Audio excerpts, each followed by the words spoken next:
Get this and get it straight. Crime is a sucker's road, and those who travel it wind up in the gut of the prison of the grave. There's no other end, but they never learn. Wrigley's Spearmint Chewing Gum, the refreshing, delicious treat that gives you chewing enjoyment, presents for your listening enjoyment Raymond Chandler's most famous character in The Adventures of Philip Marlowe.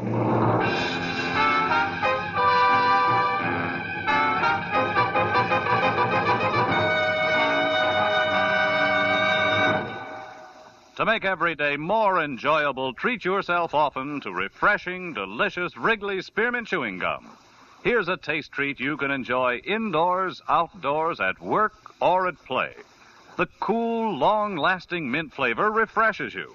The smooth, steady chewing helps keep you fresh and alert. Adds enjoyment to whatever you're doing. Wrigley's Spearmint Chewing Gum. Healthful, refreshing, delicious.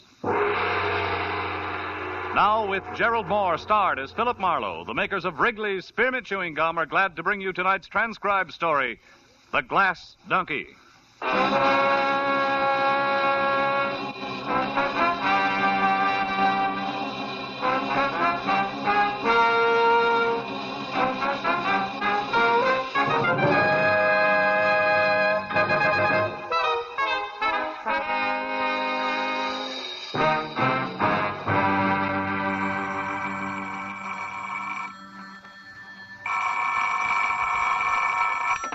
Hello, Philip Marlowe. Oh, this is Matthews, Phil. Hi. Listen, Phil. Yeah? Didn't you once go around with a brunette named Helen Lofton? Helen Lofton? Sure. Still do now and then. Why, Lieutenant? Monday your night off? Not so as you'd notice, Marlowe. When was the last time you saw her? Oh, maybe a month ago. Hey, what is this? You sound real official. Yeah, I know. Sometimes I don't like it any better than the next guy. Look, Phil, did Helen have any big problems on her mind at that time? Just me. Hey, wait a minute, Matthews. Is Helen in trouble? Not now, but she was in lots of it 3 hours ago. At about 5 o'clock this afternoon, somebody put a bullet in her neck, Phil. Oh, no. It's down here at the morgue. If you think of anything, let me know, will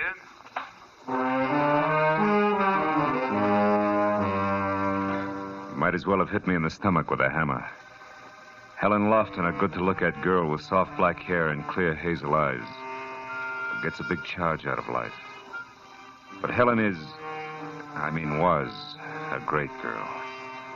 And she'd always had enough sense not to waste time on the kind of people who put bullets in other people. For a long few minutes, I just sat in my apartment and felt sorry. But then I began to want to get my hands on whoever had pulled the trigger. By the time I got downtown and walked into the morgue attendant's office, that urge had become a big hot lump in my chest. Mr. Marlowe. Hello, Chester. You're a stranger around here lately. You got a Helen Lofton? I'd like to pay my respects. Yeah, can't stop you, boy. Lofton, huh? Oh, yeah, she's still on the table. You'll have a little company back there, Lieutenant Matthews. Oh, he's still here? Oh, he's been in and out all evening. Can you find your way all right? Yeah, thanks, Chester. I didn't expect you in person, Marlowe. You could have called. Got something to offer on the Lofton girl here? Yeah. My services, Matthews. How much did she mean to you, Phil? Enough to make this real personal. What have you got on it, Matthews? Nothing. A neighbor reported the shot. Found Helen's body spilled down some stairs at the side of her house. Mm-hmm. It was a .32 at close range. No reason, no motive, no leads, unless you can call this a clue, which I don't. Let's see that. Yeah, it could be the hind leg of one of Helen's glass donkeys. You know, she collected them. Oh. I was on the stairs near the body. Uh-huh. Hey, look, Matthews, you don't mind me sticking my 2 cents in this, do you? It'll do me a lot of good. No, I don't mind. Just keep me posted, huh?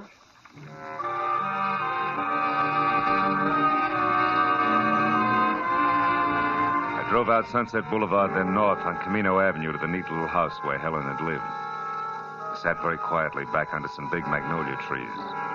Someone had drawn the blinds on the 2 front windows, and it made them look like a pair of closed eyes. I walked around to the side door on the stairs where they found her body, and that's when I noticed the light on inside the house. The door was unlocked, so I went in. The light was coming from the bedroom, and when I got to that door, I saw a girl, blonde with harlequin horn rims, moving stiffly, like a lost somnambulist. I watched her drag one slow finger the full length of the dresser. When that was over, I said, "Hello." Who are you? I was a friend of Helen's, Philip Marlowe. You? Lila Hughes. You startled me. I thought I was alone in here, and after all that's happened. Yeah. Did you, did you know Helen pretty well? Yes. I was just about her only girlfriend. You see, we worked together in the same office and had the same boss. Uh-huh. I guess they're going to want me to do something about all of her things now. Yeah, it's real tough. Everything in the house is just another reminder. Even this little sherry decanter. Here. But that's Helen's. It's all right. Sit down. Drink it. At least it'll do you good. Look, Lila, I gotta know why this happened to Helen. It doesn't make sense. Can you help me? Any idea at all? No, the police have already talked to me about it. Please, Mr. Marlowe. I know this is unpleasant for you, but I need some answers. It's been over a month since I saw her last. Who's she been going with lately? I don't know. Helen never said much about her dates. Who's your boss? Mr. Maffey? Mm-hmm. Oh, she dated him a few times, but so have I. Surely you don't think Mr. Maffey... No. I just want to talk to him, that's all. It's Norman Maffey. Maffey Real Estate Company on Wilshire. He lives on Ogden Drive, 3848. Thanks, Lila. Well, I'll be on my way now. Hey, look. Maybe you better come too, huh? Let all this go until tomorrow, when you're feeling better. Yes, I guess you're right.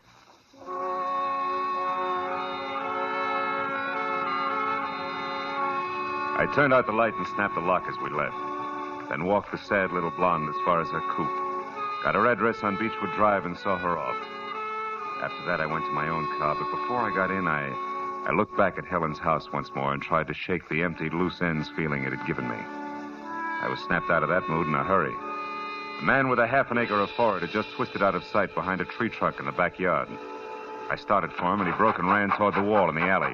It was a 6-footer. He rolled across the top and fell over. When I got there, he was up and gone. He hadn't had time to get out of the alley, but it was empty, which could only mean he was laying for me. Come here, you! You don't, mister. This time. Anyway, go! Trash in good neighborhoods is no softer than trash anyplace else. When I finally got clear of it, the forehead was gone. I figured all I had to show was one of his patch pockets, which I still had clenched in my hand. But there was something else. Glittering on the ground was what had been in that pocket. A little glass donkey with a hind leg missing. On the way back, I stopped once and tried to call Matthews, but he was out. So I drove on down to Ogden Drive as far as number 3848. A gray at the temples type in blue flannel opened up. Yes? Mr. Maffey? Are you a reporter? No, I'm a friend of Helen Lofton's. Also, I'm a private detective named Marlowe. I'd like to talk to you. Private detective? Mm-hmm. Who hired you, Mr. Morrow? Who are you working for? Myself? Like I said, Helen was a friend of mine. Well, I'm quite busy, Marlowe, but come in. Uh-huh. Back this way, to the den. I've already been interviewed by the police. You may be again. It's not quite like being vaccinated, Mr. Maffey. Now, just why have you come here to see me? Because I intend to find out who shot Helen. What makes you think I'd have the remotest idea? Nothing special. She worked for you, didn't she? So do several other people. You dated her? Yes, I did. She was a very attractive girl, but that was no reason for me to kill her. There was no reason for anybody to kill her. Mr. Maffey, suppose I was to tell you that I'm acquainted with your wife. Oh, so that's it. You cheap blackmailer. Get out. Then you do have a wife, huh? Now, look here, Marlowe. You don't have to be sly with me. I'm not hiding anything. Ask me what you want to know and get out of here. How come Mrs. Maffey doesn't object when you dine and dance the office help? Because we've been separated for several years. Separated, but not divorced, huh? That's right. She lives in San Diego, and we have as little as possible to do with each other. My bank takes care of our only mutual interest. She refuses to give me a divorce. Did you tell the police all this? They didn't ask. Did they happen to ask where you were this afternoon about 5? As a matter of fact, they didn't. I wasn't being treated as a suspect then. And I don't intend to be now. Okay, Mr. Maffey, where were you? Now, look, I'm a private detective. Remember, I'm not even taking notes. All right, Marto, all right. Been having business troubles lately. A lot on my mind. I was out driving in my car, trying to relax. Can't prove it, can you? No, probably not. Mm-hmm. I don't expect to have to try. All right, tell me something else. Do you happen to know anything about a man with a very high forehead, a young guy, maybe 30, about 6 feet tall? Yes, I do. Helen went out with a fellow like that recently. What's his name? Victor Semra, I think. Why? Well, I ran across him tonight, and I didn't like his attitude. Sure, that's it. I'll bet on it. What? What are you staring at? This ashtray? No. That little donkey in front of a betting window. Thanks for everything, Maffey. I'll see you.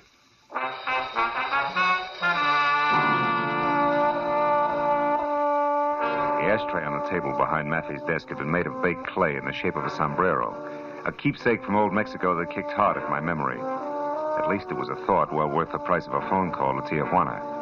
So I drove as far as the first payphone, which was at an all-night mobile gas station, got a handful of change, and while my car was being gassed, put the call through to my old friend, Senor Mike Donahue, who had given up reporting in Chicago for editing south of the border. We are ready on your call now, sir. Go ahead. Hello, Mike. Hello, old pal. Hi. Hasta la vista. What's cooking? You coming down to see me? Later on. Listen, Mike, I'm trying to find out about a glass donkey. A which? A donkey made of glass, a souvenir mule. It's got silver shoes and a silver halter. Oh, one of those things. That silverwork's strictly a Tijuana product, you know. Yeah, I know. They peddle them at the highlight games down here. Out by the betting windows? That's right. Can't buy 'em anyplace else, Mike. No, not that I know of. Mm-hmm. Why, you want some? No, I've already got one. Well, thanks a lot, Mike. You've been a big help. Hey, wait a minute. What's the matter? As long as you're on the wire, Gumshoe, maybe you can help me. How? I got a big front-page mystery spread if I can get a little more dope. Ever hear of a babe around L.A. named, Mrs. Norman Maffey? Mrs. Norman Maffey? Yeah. Holy smoke, I'll say so. What, Mike, what's the story? Well, the boys just found her body out here on a side road at the edge of town. Yeah? Been dead a couple of days. Probably happened Saturday night. Saturday night, huh? Yeah. The hotel identified her about 10 minutes ago. She was run over. Run over? Well, Mike, you said it was a mystery story. Yeah. You see, the tire tracks out there are still good. It was no accident, Phil. It was murder. Somebody went a long ways out of their way. Yeah. Yeah, Mike, somebody sure did.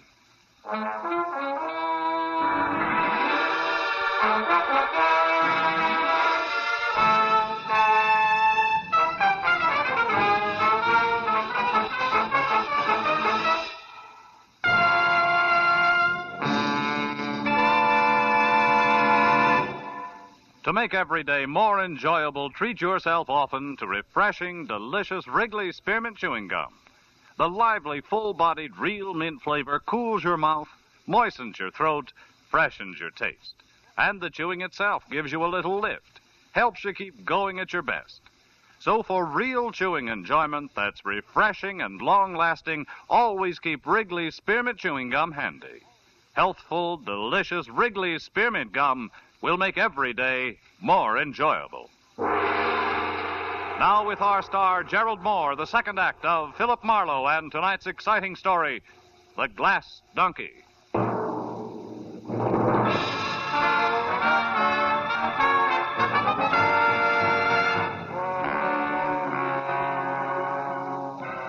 When I hung up on Mike Donahue and the news of Mrs. Maffey's violent death on a lonely road outside of Tijuana, I postponed trying to figure it all out until I had called Lieutenant Matthews at Homicide. I'd asked him to meet me at the bar I was at. 10 minutes later, Matthews was sitting opposite me and chewing on a cold pipe while I filled him in. Oh, now, easy, Phil. I'm a slow and steady boy. Now, question, who killed Helen Loft? Answer, whoever killed Mrs. Norman Maffey. Why? Where's the tie? The glass donkey I just told you about. It came from Tijuana. So? So I figured that whoever sent it to Helen was, one, a friend who knew she'd get a kick out of a trinket like that. Yeah? And two, sent it before he or she decided to kill Mrs. Maffey.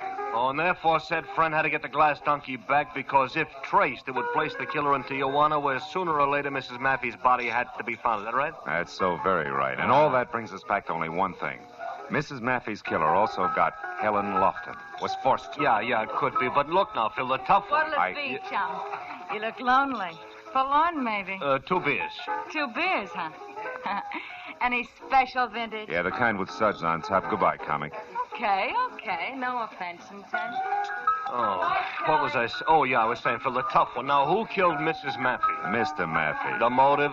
He had the best motive. He hated his wife. Also, Matthews, when I talked to him, he was real vague about his whereabouts lately. And for a clincher, he did know Helen Lofton well enough and long enough to send her a cheap trinket, as in Donkey made of glass. Now, you impressed? A little, but you're holding back, Marlowe. I'm what? No, not on me, on yourself, Phil. Look, I know you. You don't usually leap at conclusions and over facts. That isn't your style. I'm trying to 2 tell you, beers Matthews. With suds.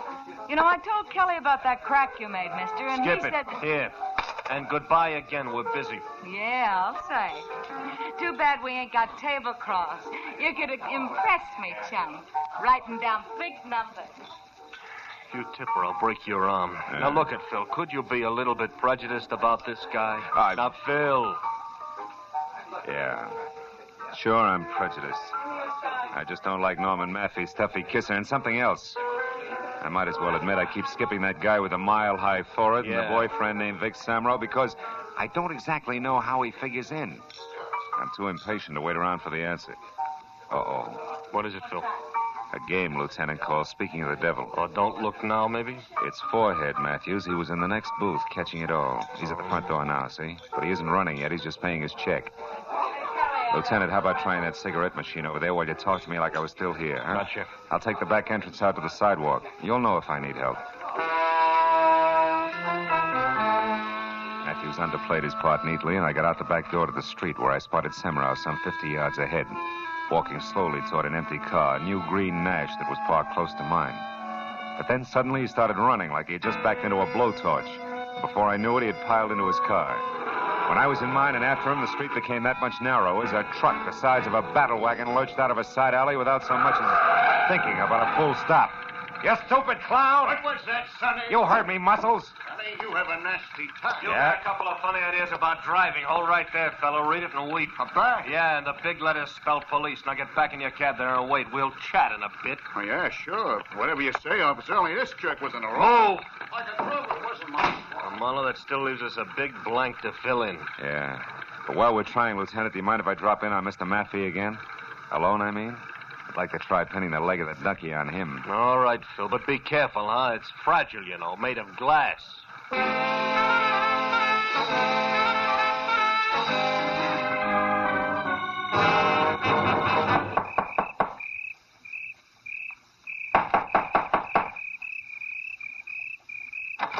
Yes, what... Oh, you again. Yeah, do you mind if I come in again, Mr. Maffey? Frankly, I do, Marlowe. I don't feel very well Your tonight. wife and I was just... murdered, Mr. Maffey. My wife? Murdered? Still mind if I come in? Where did it happen, Marlowe? In San Diego? Marlowe, I asked you where it happened. In Tijuana. Ever been there? Yes, of course. Marlowe, what are you looking for? Just looking. When were you last there, Maffey? Oh, I don't know. Maybe a month, 6 weeks ago. Not Saturday night, huh? No, not Saturday night. Marlowe, what are you Maffey, getting? did you ever send Helen Lofton a present? See here. Who do you think you are? And exactly what are you looking for? A wastebasket that isn't empty. You keep a very tidy place, Mr. Maffey. Which has what to do with my wife being dead, Marlowe? Are you out of your mind? Maybe. But also maybe not. Maybe I'm real smart. Maybe I've come to the right place to look for an empty package and a piece of wrapping paper that would be addressed to Miss Helen Lofton in your handwriting and postmarked Tijuana, Mexico. Tijuana? A large piece of wrapping paper and a large package stuffed with Excelsior. It was once home to a glass donkey in which you had to get back from Helen Lofton before she got it. Or if you were too late for that, kill her and then get it back before anyone else knew about it. Does that still leave me out of my mind, Maffey? Absolutely. We'll see. After we try the backyard and your incinerator. Now, wait a minute. You know, the law says you can't light it after 10 in the a.m., Maffey. If you're the one stamped guilty, you wouldn't want to arouse suspicion. Stop, Marlowe. This has gone far enough. You're not the police. Which means I don't need any more of a search warrant than this. I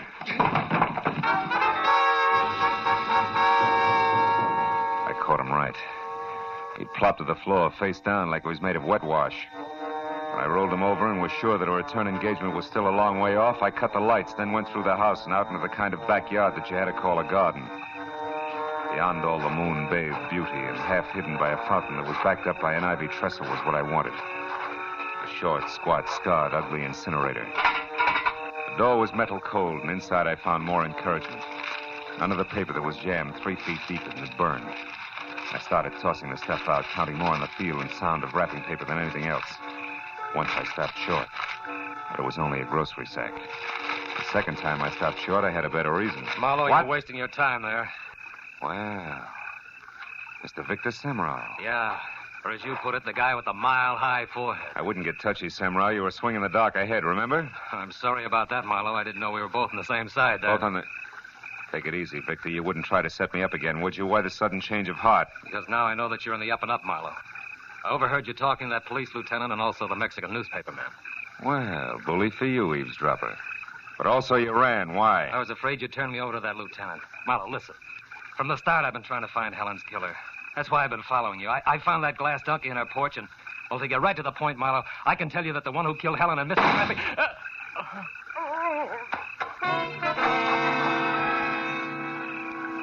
The shot that had come from the shadow driveway close into the house spun Semrau in a half circle, and by the time he corkscrewed to the ground, I had my .38 in hand, and it covered the distance across the garden. But I was too late to do anything, except identify the figure I saw take off in a sedan as Mr. Norman Maffey, which was some help. But not to Victor Semrau back in the garden. He had managed to crawl as far as the small pond that surrounded the fountain. There he had died, one hand half submerged in the dark, cold water, the other clutching his chest, blood-soaked and discolored another way. I must have stared at it for a full 30 seconds before it suddenly began to add for me. Add fast to the only backyard left in the spot where I could get to Maffey and maybe stop a third murder. Lila Hughes' place on Beechwood Drive. It was all the push I needed.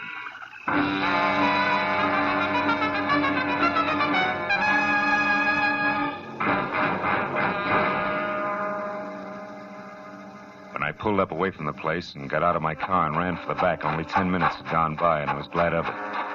Because standing next to an open, still-smoking incinerator, a piece of charred paper in his hand that I knew was the remains of the rapper I'd been after, was Norman Maffey. And opposite him, a gun in her hand, was Lila Hughes, the shy blonde. Lila, you're crazy, insane. Well, I saw you shoot Victor Semrau. And you must have killed...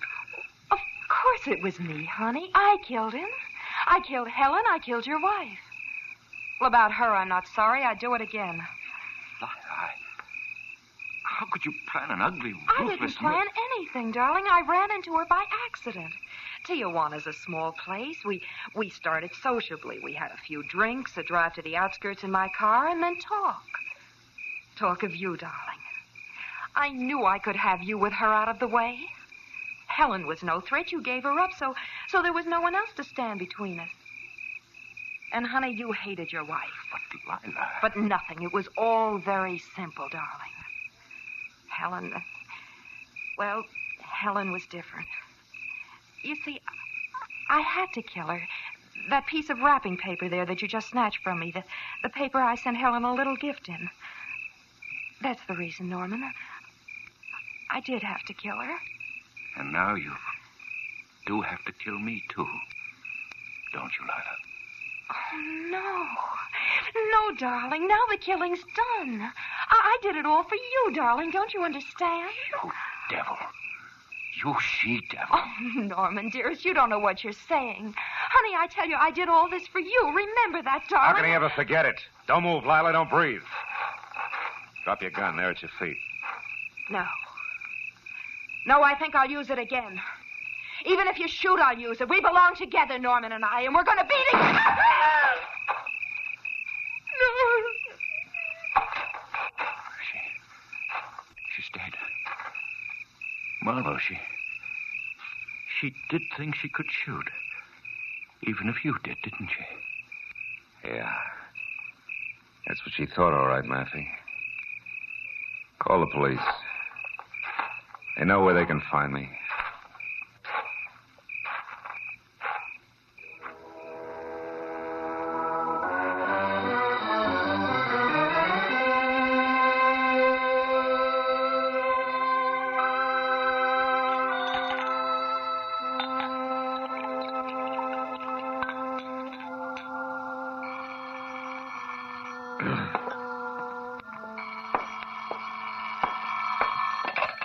Hello? Matthews, Phil, now where have you been? You know better than to just walk off this phone. Yeah, Matthews. I'm sorry. I've been out walking. What do you want to know? The one blank, Phil. What sent you over to Lila Hughes' place? Oh, Victor Semero, his hand was burned, blistered red. Like you'd been fishing around in a hot incinerator, huh? Yeah. That and what he had to say to me about us being on the same track. Lila Hughes was the only other one who was both close enough to Helen to send her that glass donkey and at the same time even remotely connected with Maffey. Uh-huh. Any idea what sent Semra to her backyard? I guess his tack all night was to follow me. When he tried to pick my trail up again after running from the bar, he thought Lila Hughes' place might be the answer. Turned out he was right. Real right. Yeah, he must have seen her around her incinerator lighting it, and then decided to get to you when he couldn't reach in after the wrapping paper. Yeah, something like that. With, of course, her taking off after him. Look, anything else, Matthews? Phil. Hmm? Phil, you weren't in love with Helen Lofton once upon a time, were you? No. No, Matthews. I wasn't in love with her. Yeah. Well, so long, Phil. And, look, I'm sorry about Helen. I mean, it's a crying shame. Yeah. Good night, Matthews. I'll come down to headquarters in the morning.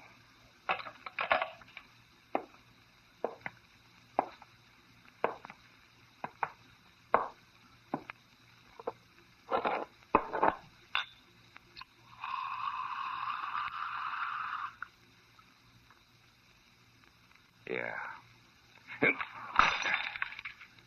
A crying shame.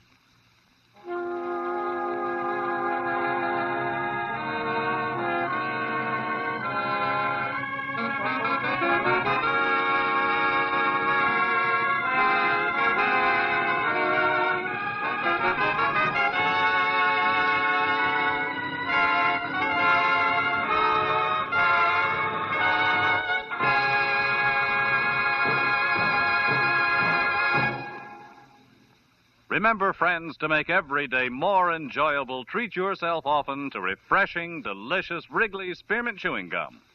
There's lots of cooling, real mint flavor in every stick. And chewing Wrigley Spearmint helps keep you feeling fresh and alert. You feel better, work better, get more fun out of doing things. So indoors, outdoors, wherever you go, keep some healthful, refreshing Wrigley Spearmint Chewing Gum handy. To make every day more enjoyable, treat yourself often to delicious Wrigley's Spearmint Chewing Gum.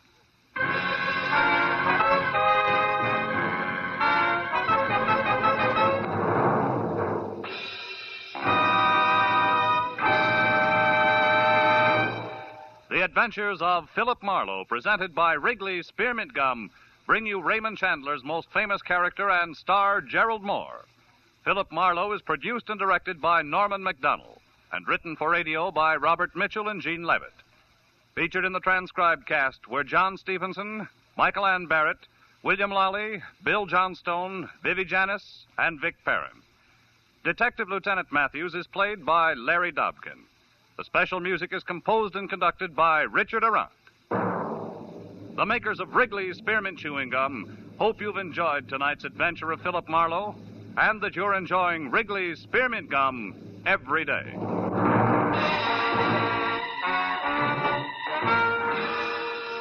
We invite you to be with us next week when Philip Marlowe says... This time it got off to a swashbuckling start at a pirate's cove.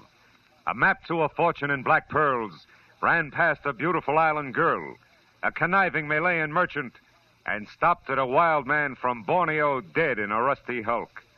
All in the quiet outskirts of Los Angeles. Bob Stevenson speaking. This is CBS, the Columbia Broadcasting System.